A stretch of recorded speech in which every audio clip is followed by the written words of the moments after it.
નમસ્તે, હું ઠક્કર રીટા. આજે યોગ કોણે કરવા જોઈએ, શું કામ કરવા જોઈએ એ હું કહીશ, અને ક્યારે કરવા જોઈએ, કેવી રીતે કરવા જોઈએ. તો યોગ કરવા ટાઈમે આપણે ઓમનો ઉચ્ચાર કરીએ છીએ, તો એ કેવી રીતે કરવું જોઈએ એ હું આજ ખાસ બતાવીશ તમને. તો યોગની શરૂઆતમાં આપણે પહેલાં કોઈ પણ એક આસનમાં બેસવાનું છે. આ સુખાસન આસન છે. પહેલાં પગ રાખી દેવાનો, પછી આ સુખાસન. અને આમ તો ખાસ તો એવું કહેવાય કે સ્થિરમ સુખમ આસન.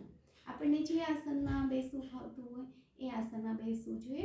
ત્યાર પછી ધીમે ધીમે આદત પાડી લેવી જોઈએ કે જો સુખાસન છે, પછી આ પદ્માસન છે, પછી વજ્રાસન છે, એવા ઘણા બધા આસનો હું તમને પછી બતાવીશ. પણ આજે હું આ પદ્માસનમાં તમને ઓમ કેવી રીતે કરો અને ત્યાર પછી જ્ઞાન મુદ્રા રાખવાની છે. ઘણી બધી મુદ્રાઓ તો ઘણી બધી છે, પણ આજે હું તમને જ્ઞાન મુદ્રા બતાવીશ. જ્ઞાન મુદ્રામાં બેસવાનું છે. ત્યાર પછી ઊંડો શ્વાસ ભરવાનો છે. અ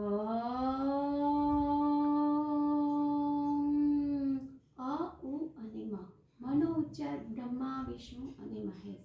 આવી રીતે ત્રણ બ્રહ્મા, વિષ્ણુ અને મહેશ. મનો ઉચ્ચાર જેટલો લાંબો થાય એટલો કરવાનો છે. ત્યાર પછીનું આપણે આગળના વિડીયોમાં જોઈએ.